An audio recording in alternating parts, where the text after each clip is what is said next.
কৃষি বার্তার প্রতিটি পর্বে আমরা সফল কৃষকদের কাহিনী আপনাদের সামনে তুলে ধরি। এর পাশাপাশি বিভিন্ন নতুন নতুন কৃষি পদ্ধতির কথাও আমাদের সাথে সাথে আপনাদেরও জানানোর চেষ্টা করি। আজকের পর্বেও থাকবে একটা নতুন কাহিনী। দক্ষিণ ২৪ পরগনা জেলার দুজন সফল কৃষকের কাহিনী নিয়ে আজ আপনাদের সঙ্গে আমি দেবস্মিতা। কৃষি বার্তা আপনাদের সকলকে জানাই স্বাগত। দুজন উচ্চশিক্ষিত যুবক একসময় পড়াশোনা শেষ করার পর ভেবেছিলেন চাকরি করবেন, কিন্তু চাকরি না পাওয়ায় ফিরে এসেছিলেন কৃষিকাজে। আজ যেখানে অনেক জায়গায় রাসায়নিক সার জমিতে প্রচুর পরিমাণে ব্যবহার করা হয়, সেই সময়ে দাঁড়িয়ে সম্পূর্ণ প্রাকৃতিক কৃষি পদ্ধতিতে চাষ করে আজ তারা নিজেদের সফল বলে দাবি করছেন। আজকের পর্বে আপনাদের দেখাবো সেরকমই দুজনের কাহিনী। চলুন তবে আমরা সরাসরি তাদের কাছে চলে যাই এবং কিভাবে প্রাকৃতিক কৃষি পদ্ধতিতে চাষ করে আজ তারা সফল সেই কাহিনী শুনে নিই। আমি একজন কৃষক পরিবারের ছেলে। নাম আমার আবুল কালাম মোল্লা, গ্রাম ইটালি, ব্লক বজবজ 2, জিপি কামরা। আমি একজন কৃষক পরিবারের ছেলে, দীর্ঘদিন ধরে চাষের সাথে জড়িত। বাবা লাঙল করতেন, চাষবাস করে লেখাপড়া শিখিয়েছে আমাদের। 1985 সালে আমি গ্র্যাজুয়েশন করি চাষের কাজ করতে করতে। তারপরে আমি চাকরির পিছনে দৌড়াই, কিন্তু চাকরির কোথাও কোনো জায়গা হলো না। তখন অবশেষে সংসার জীবনে ফেরার পরে আমি দেখলাম যে আমার রোজগার তো দরকার। আমি কৃষিতে ফিরলাম। কৃষিতে প্রচলিত পদ্ধতিতে রাসায়নিক সার বিষ দিয়েই চাষ করতাম। তারপরে আমি একজন ডাক্তারবাবুর কাছে গিয়েছিলাম, ভবানী প্রসাদ পাল। উনি বললেন যে বিষের যোগান থাকলে শরীরের স্বাস্থ্য কিন্তু ভালো হবে না। বিষ না দিয়ে চাষ করা খাবার যদি কেউ খেতে পারে তবেই তাদের স্বাস্থ্য ভালো থাকবে, মানুষ তবেই সুস্থ থাকবে।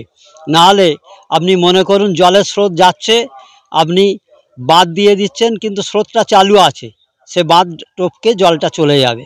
তাহলে আপনাকে জলের স্রোতটা বন্ধ করতে হবে। সেই জন্য তখন থেকে আমরা বুঝলাম যে বিষ বন্ধ করতে হবে এবং রাসায়নিক সারের মাত্রা কমাতে হবে। তারপর থেকে আমরা জৈব সার নিজেরা তৈরি করতে শুরু করলাম। প্রথমে আমরা গোবর, পাতা, শুকনো খড় এইসব দিয়ে কম্পোস্ট করে জমিতে ফেলতে লাগলাম। তারপরে আমরা ভার্মি কম্পোস্ট শিখলাম, কেঁচো সার তৈরি করা। তারপরে এখানে এসে অনেক তরল সার শিখেছি এবং বর্তমানে চাষটাকে যাতে ভালোভাবে নিয়ে যেতে পারি বা জমির স্বাস্থ্যকে ভালো করতে পারি, তার প্রচেষ্টায় সকল চাষিকে নিয়ে দলবদ্ধভাবে আমরা এই কাজ করে যাচ্ছি দীর্ঘদিন ধরে। এখনও পর্যন্ত আমরা সব রকম চাষ করছি। বিষ কিন্তু আমি 20 বছর কাল কোনো রাসায়নিক বিষ স্প্রে করি না। প্রাকৃতিক জৈব থেকে নেওয়া দশপর্ণী, নিমাস্ত্র, আগ্নেয়াস্ত্র এই সকলগুলি ব্যবহার করছি এবং তাতে করে আমরা ফলপ্রসূ। মানুষ বোঝে না যে বিষ যত দেবে তত প্রকার উপদ্রব বাড়বে, কিছুতেই কমাতে পারবে না। কারণ রাসায়নিক সার ব্যবহার করলে গাছ পোকাকে আমন্ত্রণ করে যে যাতে ক্ষতি করতে সহজ হয়। কিন্তু আমরা যদি প্রাকৃতিক কৃষিতে আসি, তাদের স্বাদের একটা পরিবর্তন দরকার। পোকার প্রাকৃতিক জৈব বীজ যদি আমরা তৈরি করি, নিমাস্ত্র দিলে দেখা যাবে যে পোকার অভ্যাসটা, যে অভ্যাস ছিল তার থেকে পোকা লাগছে না, অনেক কমে যাচ্ছে। অনেক নতুন যে উপদ্রব হচ্ছে রোগ পোকার, সেগুলো থেকেও রেহাই পাবো। এবং বিষ দিলে যে ক্ষতিটা হয়, যে পরিমাণ ক্ষতি হয়, সেই পরিমাণ ক্ষতি পরিবেশের হবে না। আগে আমি 2-3 বিঘা করতাম, এখন আমার চাষের জমি 5-6 বিঘা আছে। আমি সব রকম চাষ করি, A to Z। ডাল, চাল, তেল সব কিছু আমার বাড়িতে থাকে, নিজস্ব প্রোডাক্ট, যা কিনা একেবারেই জৈব, যেটা আমি নিজে খাই এবং অনেক আত্মীয় স্বজনকেও বিক্রি করে দিই। চাষে প্রশিক্ষণ পেয়েছি শস্য শ্যামলা কৃষি বিজ্ঞান কেন্দ্র থেকে, এর আগে ব্লক দপ্তর থেকেও পেয়েছি, নিমপিটেও যেতাম, বা বেলুড় মঠ থেকেও আমি মাশরুম প্রশিক্ষণ নিয়েছি। আমার একটা ইচ্ছা মানুষকে ভালো কিছু দেয়া, মানুষকে কাছে যাতে সব কিছু সহজভাবে পৌঁছে দিতে পারি। আপনি এই যে বলছেন যে 85 সালে গ্রাজুয়েট হয়েছেন, তারপর আপনি কৃষিকাজে এলেন, কখনো আপনার অনুশোচনা, দুঃখ হয় না? না, এখন কোনো অনুশোচনা হয় না। কারণ আমি যে চাকরি করলে যে সম্মান পেতাম তার থেকে সম্মান আমার বেশি।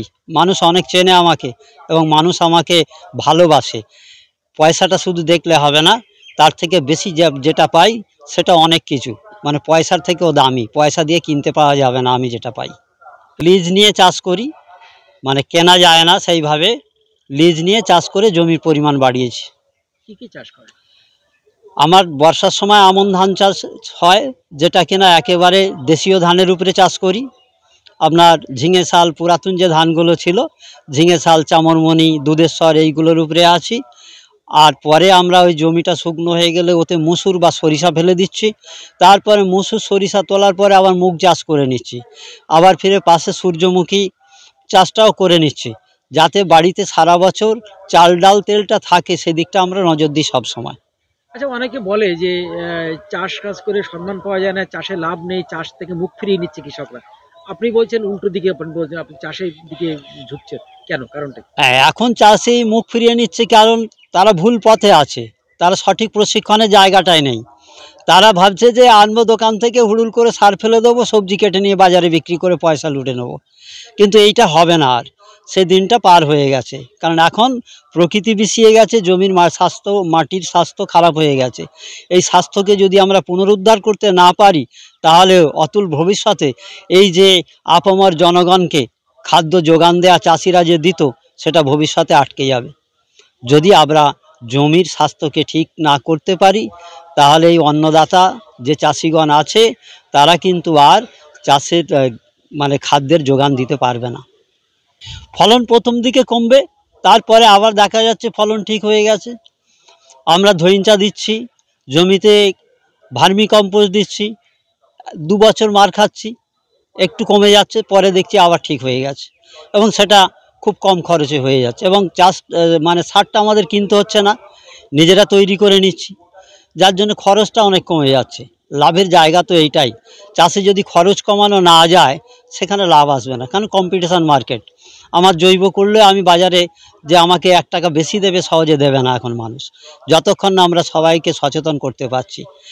যখন সচেতন হবে চাষি বা খরিদ্দারগণ, তখন দেখবেন এই মার্কেটটা খুব ভালো হয়ে যাবে। আমার নাম নন্দীশ্বর নস্কর, আমার বারুইপুর ব্লকেই বাড়ি। আমি কৃষিকাজ করছি 30-32 বছর। গত বছর 10-15 আগে একটা বই আমার হাতে আসে, ডক্টর দেবলদেবের লুট হয়ে যায় স্বদেশ ভূমি। কৃষি নিয়ে যা চলছে তার উপরে একটা জ্বলন্ত দলিল। ওই বই পড়ার পর এবং বেশ কিছু মানুষের সাহচর্য আসার পর আমি একেবারে ইউটার্ন মারি। আমি তখন সিড প্রোডাকশনে ছিলাম, হাইব্রিড সিড প্রোডাকশন করেছি, অফিস সিড প্রোডাকশন করেছি, ফাউন্ডেশন সিড প্রোডাকশন করেছি, তখন এই কৃষিতে ছিলাম। যখন এই কৃষির যে ভবিষ্যৎটা কি, কৃষি কি ভয়ানক পরিস্থিতির মধ্যে আছে আমি জানতে পারলাম, তখন আমি পুরোটা ইউটার্ন মারি। মেরেই আমি যোগাযোগ করার চেষ্টা করি এটিসি ফুলিয়া, যারা দেশি ধান নিয়ে গবেষণা করেন, তাদের কাছে যাই। ডক্টর অনুপম পাল আমার সাহায্য করেন। আমাদের এখানে সহনশীল যেসব জাতগুলো চাষ করা সম্ভব, সেই রকম প্রায় 15টা ধান আমি ওখান থেকে নিয়ে আসি, চাষ করি এবং সংরক্ষণ করি। এর মধ্যে কিছু সংরক্ষণ থাকে আর কিছু ব্যবসায়ী ভিত্তিতে চাষ হয়, মানে বেশি প্রোডাকশন করা হয়, খাওয়া হয়, কিছু বিক্রি হয়, আর কিছু হয় সংরক্ষণের জন্য। আমার কাছে মোটামুটি 15টা ধান আছে সংরক্ষণের জন্য, করেছি আমি। আর আমার এই ধান চাষটা পুরোটাই রাসায়নিক সার বিষ মুক্ত।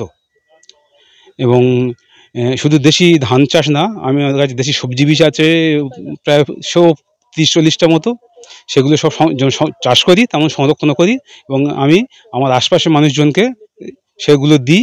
এবং একটাই শর্ত থাকে, তুমি যখন বীজ চাষ ছাড়বে আমাকে বলে চাষ ছাড়বে, যাতে বীজটা আমি সংরক্ষণ করতে পারি। আমরা শুনে নিলাম একজন প্রাকৃতিক কৃষি পদ্ধতিতে বিভিন্ন ধরনের চাষ করছেন এবং অন্যজন বিভিন্ন ধরনের দেশীয় ধান চাষ পাশাপাশি সবজি চাষ করছেন এবং সেই বীজগুলি সংগ্রহ করছেন। আমরা শুনলাম তারা এই ধরনের চাষ করে আজ কতটা সফল এবং সঠিক পরামর্শ তারা নিয়েছেন কৃষি বিজ্ঞান কেন্দ্র থেকে। এখন আমরা সরাসরি কৃষি বিজ্ঞান কেন্দ্রে চলে যাব এবং সেখানকার বিশেষজ্ঞদের সঙ্গে কথা বলে নেব। শস্য শ্যামলা কৃষি বিজ্ঞান কেন্দ্র আমাদের দক্ষিণ 24 পরগনা জেলার 14টি ব্লক, যেটি তার কার্য পরিধির মধ্যে রয়েছে, তার বিভিন্ন ব্লকের, সেই 14টি ব্লকের বিভিন্ন কৃষককে তারা কিন্তু স্বাবলম্বী হওয়ার কিন্তু বিভিন্ন বিষয় প্রশিক্ষণ দিয়ে থাকি। তার মধ্যে কৃষিকাজের উপরে আমরা বিভিন্ন রকমের কৃষি প্রশিক্ষণ, যেমন হচ্ছে প্রাকৃতিক কৃষিকাজ থেকে শুরু করে উন্নত প্রথায় যে বিভিন্ন চাষবাস, তার সঙ্গে উন্নত প্রথায় হচ্ছে আমাদের বিভিন্ন নতুন যে ফসলগুলো রয়েছে, বায়োফর্টিফাইড ক্রপ থেকে শুরু করে যে কোনো ফসলের চাষ, মাশরুম চাষ, IPM পদ্ধতি, স্মার্ট প্রযুক্তির মধ্যে ড্রোন, আবার হচ্ছে বিভিন্ন গভর্নমেন্টের প্রজেক্ট, যেমন হচ্ছে প্রাকৃতিক কৃষিকাজ, যেটা রাসায়নিক কৃষির বিপরীতে রাসায়নিক কৃষিকে আরও কমিয়ে আনতে একটা ব্যাপক অর্থে হচ্ছে ভারত সরকার এটাকে প্রচার করছে। তার একটা পার্ট হিসাবে কিন্তু আমাদের শস্য শ্যামলা কৃষি বিজ্ঞান কেন্দ্র কাজ করছে, এবং এতে দেখা যাচ্ছে যে আমাদের এই 14টি ব্লকের বিভিন্ন কৃষক, যারা হয়তো বিভিন্ন স্নাতক পাশ করেছেন বা হচ্ছে বিভিন্ন গ্র্যাজুয়েট স্নাতকোত্তরও পাশ করেছেন, তারাও কিন্তু বিভিন্ন প্রশিক্ষণ নিয়ে কিন্তু আজকে স্বাবলম্বী হচ্ছে। তথাপি আমাদের একটা বড় উদ্যোগ রয়েছে কৃষকদের কাছে পৌঁছানোর, যে আমাদের যে হারিয়ে যাওয়া বিভিন্ন যে জাতগুলো রয়েছে, যেগুলো আমাদের দেশীয় জাত, সেই দেশীয় জাতেরও কিন্তু সংরক্ষণের আমরা প্রশিক্ষণ দিয়ে থাকি। আমাদের বারুইপুরের কৃষকরা রয়েছে, ফলতায় কৃষকরা রয়েছে, বজবজে কৃষকরা রয়েছে, যারা কিন্তু পুরনো যে ধানের বীজ, তার সাথে সাথে বিভিন্ন যে দেশীয় সবজির বীজ, তারা কিন্তু সংরক্ষণ করে কিন্তু সেই সমস্ত জাতগুলিকে কিন্তু আমাদের দেশের কাজে কিন্তু তারা সংরক্ষণ করে চলেছে। শস্য শ্যামলা কৃষি বিজ্ঞান কেন্দ্রের বয়স হলো মোটামুটি হবে 10 থেকে 11 বছর। 2013 সালের সেপ্টেম্বর মাসে স্থাপনা হয়েছে। তারপর থেকে আমরা নিয়মিত কৃষকদের প্রশিক্ষণ, প্রদর্শন ক্ষেত্র, কৃষকদের সমস্যা সমাধানের জন্য গবেষণা ইত্যাদি করে চলেছি। এবং কৃষি বিজ্ঞান কেন্দ্রের আমাদের উদ্যোগে যে প্রশিক্ষণ পর্ব, তাতে প্রত্যেক বছরই প্রায় 3500-এর মতো কৃষক অংশগ্রহণ করেন। আর এর মধ্যে আমাদের যে প্রাকৃতিক কৃষির উপর যে প্রশিক্ষণ, এটাও আমরা আয়োজন করি। এখনও পর্যন্ত আমাদের প্রায় 150 জন কৃষক এই প্রাকৃতিক কৃষির উপর প্রশিক্ষণ নিয়েছেন, এবং তার মধ্যে আমার মনে হয় এখনও পর্যন্ত প্রায় 80-85 জন তারা এই প্রাকৃতিক কৃষি পদ্ধতি অবলম্বন করে চাষবাস করছেন। কি শুনলেন তো? সঠিক পরামর্শ মেনে চাষ করলে কিন্তু এই কৃষিকাজ থেকেও মানুষ সফলতা অর্জন করতে পারেন। একজন শিক্ষিত যুবক, তিনি একসময় চাকরির পিছনে দৌড়েও যখন চাকরি পাননি, সেই অবস্থায় দাঁড়িয়ে আজ কৃষিকাজ করে তিনি কিন্তু নিজেকে একজন সফল মানুষ বলে মনে করেন।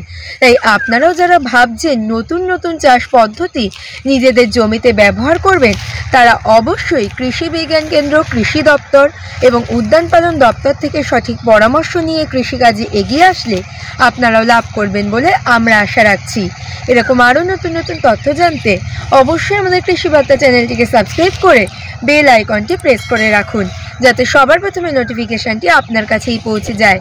নমস্কার।